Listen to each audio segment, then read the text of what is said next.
தென்னாடுடைய சிவனே போற்றி, எந்நாட்டவர்க்கும் இறைவா போற்றி. அனைத்து தமிழ் உள்ளங்களுக்கும் கனிவான வணக்கங்கள். நிகழும் ஸ்ரீ மங்களகரமான சோபகிருது ஆண்டு மாசி மாதம் 18ஆம் தேதி வெள்ளிக்கிழமை அன்று பஞ்சமி திதியில் சுவாதி நட்சத்திரத்தில் துருவ நாமயோகத்தில் தைத்தூலம் கரணத்தினில் அமிர்தயோகம் கூடிய நன்னாளில் இந்த சீர்மிகு மார்ச் மாதம் பிறக்கிறது. பிறக்கப் போகும் இம்மாதம் உங்கள் வாழ்வில் வளமும் நலமும் செல்வ செழிப்பும் பெற்று புதிய வாய்ப்புகள் புதிய வெற்றிகளுடன் மங்களகரமாக அமைய எல்லாம் வல்ல இறைவனை உளமாற வேண்டி விரும்பி கேட்டுக்கொள்கிறேன். இம்மாத கிரக நிலைகளை பார்க்கும் போது மேசத்தில் குருவும், கன்னி ராசியில் கேது பகவானும், மகர ராசியில் செவ்வாய் சுக்கிரனும், கும்ப ராசியில் சனி புதனுடன் சேர்ந்து சூரிய பகவானும் சஞ்சாரம் செய்கின்றனர். மார்ச் 2ஆம் தேதி புதன் பகவான் மீன ராசிக்கும், 8ஆம் தேதி சுக்கிர பகவான் கும்ப ராசிக்கும், 14ஆம் தேதி செவ்வாய் பகவான் கும்ப ராசிக்கும் இடப்பெயர்ச்சி அடைகின்றனர். இந்த கிரக அமைப்பினால் உங்கள் வாழ்வில் இம்மாதம் ஏற்படக்கூடிய சுப மற்றும் அசுப பலன்கள் என்ன என்பதனை பற்றி காண்போம். நடுங்க வைக்கும் குளிரோ தவிக்க விடும் வெயிலோ இல்லாமல் மிக இதமான சூழல் நிலவும் மாதம் இந்த மார்ச் மாதமாகும். பனிக்காலம் முடிந்து வசந்த காலம் துவங்க போகிறது. மாசி மாதத்தின் பிற்பகுதியும் பங்குனி மாதத்தின் முற்பகுதியும் இணையும் மாதம் இந்த மார்ச் மாதமாகும். கும்ப மாதமும் மீன மாதமும் இணைந்த இந்த மார்ச் மாதத்தில் பல திருப்பங்கள் உங்கள் வாழ்வில் நடைபெற உள்ளன. துலாம் ராசி அன்பர்களே, இம்மாதம் திடீர் அதிர்ஷ்ட வாய்ப்புகள் ஏற்படும். குழந்தைகளால் மகிழ்ச்சி தரும் சம்பவங்கள் நிகழும். நண்பர்களும் அனுகூலமாக இருப்பார்கள். அவர்களிடம் எதிர்பார்த்த உதவிகள் கிடைக்கும். வெளி வட்டாரத்தில் செல்வாக்கு அதிகரிக்கும். தெய்வ பக்தி அதிகரிக்கும். எடுத்த செயலை வெற்றிகரமாக முடிப்பீர்கள். பணப்புழக்கம் அதிகரிக்கும். குடும்பத்தில் உறவினர்களிடையே இருந்த கருத்து வேறுபாடு நீங்கி சுமூகமான சூழ்நிலை உண்டாகும். வெளி வட்டாரத்தில் மதிப்பு மரியாதை கூடும். சிலருக்கு புதிய வீடு வாகனம் வாங்கும் வாய்ப்பு உண்டாகும். மாத பிற்பகுதியில் குடும்ப பெரியவர்களால் நன்மைகள் நடக்கும். நண்பர்கள் உதவிகரமாக இருப்பார்கள். புதிய ஆடை ஆபரணங்களின் சேர்க்கை உண்டாகும். ஆண்களுக்கு பெண்களாலும் பெண்களுக்கு ஆண்களாலும் நன்மைகள் ஏற்படும். சிலருக்கு புண்ணிய ஸ்தலங்களுக்கு செல்லும் வாய்ப்பு உண்டாகும். ஆனால் உடல் ஆரோக்கியத்தில் மட்டும் சற்று கவனம் தேவைப்படுகிறது. மாத முற்பகுதியில் தாயாருடன் கருத்து வேறுபாடுகள் ஏற்படக்கூடும். அவருடைய உடல் ஆரோக்கியத்திலும் கவனம் தேவை. தாய்வழி உறவுகளிடம் அனுசரணையாக நடந்து கொள்ளவும். அலுவலகத்தில் எதிர்பாராத பதவி உயர்வு உங்களை உற்சாகப்படுத்தும். சக ஊழியர்களிடையே பெரிதும் மதிக்கப்படுவீர்கள். உங்களுடைய அனுபவ பூர்வமான ஆலோசனைகள் நிர்வாகத்தினரால் பெரிதும் பாராட்டப்படும். தொழில் வியாபாரத்தில் முன்னேற்றமான சூழ்நிலையே காணப்படுகிறது. உழைப்புக்கேற்ற ஆதாயம் கிடைக்கும். பங்குதாரர்களுடன் இணக்கமான சூழ்நிலை காணப்படும். ஆனாலும் மறைமுக பிரச்சனைகளை சமாளிக்க வேண்டி இருக்கும். மாத பிற்பகுதியில் கொடுக்கல் வாங்கல் விஷயத்தில் எச்சரிக்கை அவசியம். குடும்பத்தை நிர்வகிக்கும் பெண்களுக்கு உறவினர்கள் மத்தியில் மதிப்பு மரியாதை கூடும். கணவரின் அன்பும் அவர் வழி உறவினர்களால் நன்மைகளும் ஏற்படும்.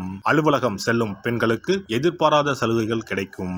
மாணவர்கள் பெற்றோர் ஆசிரியர் கூறியபடி செயல்படுவது கல்வியில் வெற்றி பெற உதவும். மனோதைரியம் கூடும். கலைத்துறையினருக்கு எதிர்பார்த்தபடி வரவுகள் இருக்கும். வெளிநாடு செல்வதற்கு வாய்ப்புகள் வந்து சேரும். மருத்துவ செலவுகள் குறையும். அரசியல் துறையினருக்கு கடந்த காலத்தில் உங்களை விட்டு சென்றவர்கள் விரும்பி வந்து சேர்வார்கள். உறவு பலப்படும். தொலைபேசி தொடர்பு மூலமாக சிலர் புதிய தொழில் ஒப்பந்தங்களை ஏற்படுத்தி லாபம் தேடும் முயற்சியில் ஈடுபடலாம். சித்திரை 3, 4ஆம் பாதங்கள். இந்த மாதம் உங்களின் குடும்பத்தில் மகிழ்ச்சியும் சுபிட்சமும் அதிகரிக்கும். கணவன் மனைவியிலேயே சிறு சிறு பிரச்சனைகள் ஏற்படும். உற்றார் உறவினர்களின் அன்பும் ஆதரவும் மகிழ்ச்சி அளிக்கும். சுவாதி நட்சத்திரம். இந்த மாதம் தடைப்பட்ட சுபகாரியங்கள் தடபுடலாக கைகூடி மகிழ்ச்சியை ஏற்படுத்தும். சிலருக்கு தொலை தூரங்களில் இருந்தும் நல்ல செய்திகள் வரும். பொருளாதார நிலை சிறப்பாக இருப்பதால் கடன்கள் அனைத்தும் குறைந்து சேமிப்பு பெருகும். விசாகம் 1, 2, 3ஆம் பாதம். இந்த மாதம் குடும்பத்தில் மரியாதை கூடும். உங்களது வார்த்தைகளுக்கு மதிப்பு இருக்கும். கணவன் மனைவிக்கு இடையில் மனம் விட்டு பேசி எடுக்கும் முடிவுகள் நன்மை தரும். பிள்ளைகள் நலனில் அக்கறை காட்டுவீர்கள். வைஷ்ணவி தேவியை வழிபட்டு வர நோய் நீங்கி உடல் ஆரோக்கியம் உண்டாகும். பணவர. இனி இந்த மார்ச் மாதத்தில் மகா சிவராத்திரி எப்போது, இந்த நாளுக்கு அப்படி என்ன சிறப்பு என்பதனை பற்றி காண்போம். சிவபெருமானுக்கு எத்தனையோ திருநாமங்கள் உள்ளன. அவற்றில் மிக உயர்வானதாக சொல்லப்படுவது மகாதேவன் என்ற திருநாமம். மகாதேவன் என்றால் கடவுள்கள் அனைவருக்கும் மேலான கடவுள். கடவுள்களுக்கு எல்லாம் தலைவன் என்ற பொருள். சிவாய நம என சிந்திப்பவர்க்கு அபாயம் ஏற்படாது என்பார்கள். அப்படி கர்ம வினைகளில் இருந்தும் அனைத்து விதமான துன்பங்களில் இருந்தும் விடுபடுவதற்கு சிவனே கதி என சிவபெருமானை சரணடைவதற்கு ஏற்ற நாள் மகா சிவராத்திரி தினமாகும். மகா சிவராத்திரி நாளில் சிவபெருமானை முழு மனதுடன் உண்மையான பக்தியுடன் வழிபட்டால் நம்முடைய வேண்டுதல்கள் அனைத்தையும் சிவபெருமான் நிறைவேற்றி வைப்பார் என்பது ஐதீகம். கவலைகள் நீங்கி காரிய வெற்றியை தரக்கூடிய நாள் மகா சிவராத்திரி விரத நாளாகும். சிவபெருமானுக்கு உரிய அஷ்ட விரதங்களில் மிக முக்கியமானது மகா சிவராத்திரி விரதமாகும். சிவபெருமானின் அருளை பெறுவதற்குரிய மிக உன்னதமான புண்ணிய நாளாகும். ஒவ்வொரு மாதமும் தேய்பிறை சதுர்த்தசி திதியில் வருவதை மாத சிவராத்திரி என்றும், மாசி மாதம் தேய்பிறை சதுர்த்தசியில் வருவதை மகா சிவராத்திரி என்றும் கொண்டாடுகிறோம். நாடு முழுவதும் சிவ பக்தர்களால் கோலாகலமாக கொண்டாடப்படும் விழாக்களில் மகா சிவராத்திரி விழாவும் ஒன்று. இந்துக்களின் மிக முக்கியமான விரத நாட்களில் இதுவும் ஒன்று. முப்பெரும் தேவர்களில் ஒருவரான சிவபெருமானுக்குரிய ராத்திரியாக சிவராத்திரி கொண்டாடப்படுகிறது. இந்த ஆண்டு மகா சிவராத்திரி விழா மார்ச் 8ஆம் தேதி கொண்டாடப்பட உள்ளது. அன்று இரவு 8:20 மணிக்கு துவங்கி மார்ச் 9ஆம் தேதி மாலை 6 மணி வரை சதுர்த்தசி திதி உள்ளது. இதனால் மார்ச் 8ஆம் தேதி இரவு 8:30 மணிக்கு பிறகே சிவராத்திரி பூஜை துவங்க வேண்டும். சூரிய பகவான் கும்பராசியில் பயணம் செய்யும் மாசி மாதத்தில் தேய்பிறை சதுர்த்தி நாளில் முதல் நாள் மாலை துவங்கி அடுத்த நாள் காலை வரை சிவனுக்கு தொடர்ந்து 4 கால பூஜைகள் செய்யப்படும். சிவராத்திரி அன்று இரவு முழுவதும் கண் விழித்து சிவ வழிபாடு செய்து அபிஷேகம் ருத்ராபிஷேகம் செய்து சிவ மந்திரங்களை உச்சரித்து சிவனின் அருளை வேண்டி பிரார்த்தனை செய்ய வேண்டும். ஆன்மீகத்தில் உயர்ந்த நிலையை அடைவதற்கும் துன்பங்கள் மற்றும் பாவங்களில் இருந்து விடுபட்டு மோட்சத்தை அடைவதற்கும் ஏற்ற நாள் இதுவாகும். மகா சிவராத்திரி அன்று அதிகாலையில் எழுந்து புனித நீராடி வீட்டை சுத்தம் செய்து பூஜை அறையில் விளக்கேற்றி வைக்க வேண்டும்.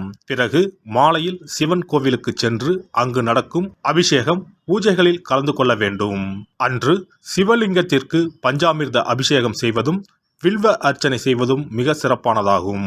மகா சிவராத்திரி நாளில் எத்தனை முறை முடியுமோ அத்தனை முறை பஞ்சாட்சர மந்திரமான ஓம் நம சிவாய மந்திரத்தை உச்சரிக்க வேண்டும். இது தவிர சிவபுராணம் பாராயணம் செய்வது மிகவும் சிறப்பானதாகும். இந்த நாளில் ருத்ராபிஷேகம் செய்வதும் கோவில்களில் நடக்கும் ருத்ராபிஷேகத்தில் கலந்து கொள்வதும் மிகவும் சிறப்பானதாகும். இந்த முறையில் மகா சிவராத்திரி விரதம் இருந்தால் முந்தைய 3 பிறவிகளில் செய்த பாவங்கள் நீங்கும். மனக்கவலைகள், நோய்கள், வறுமை நிலை ஆகியன நீங்கும். அதோடு வாழ்வில் அனைத்து விதமான இன்பங்களும் உயர்வும் கிடைக்கும். நாம் செய்யும் வழிபாடு பூஜை ஆகியவற்றிற்கு 2 மடங்கு பலனை தரக்கூடியது மகா சிவராத்திரி விரதமாகும்.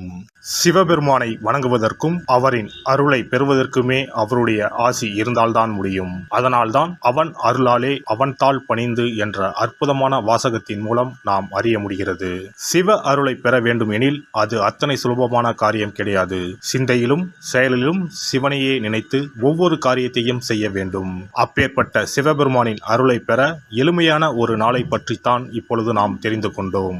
எல்லாம் வல்ல இறையருளால் நீங்களும் உங்கள் அன்பு குடும்பமும் உடல் நலம், நீலாயுள், நிறை செல்வம், உயர் புகழ், மெய்ஞானம் ஓங்கி வாழ்க வளமுடன். இந்த வீடியோ உங்களுக்கு பிடிச்சிருந்தா லைக் பண்ணுங்க, ஷேர் பண்ணுங்க அண்ட் சப்ஸ்கிரைப் பண்ணுங்க. பக்கத்துல இருக்க பெல் ஐகானை கிளிக் பண்ணுங்க. நன்றி, வணக்கம், வாழ்க வளமுடன்.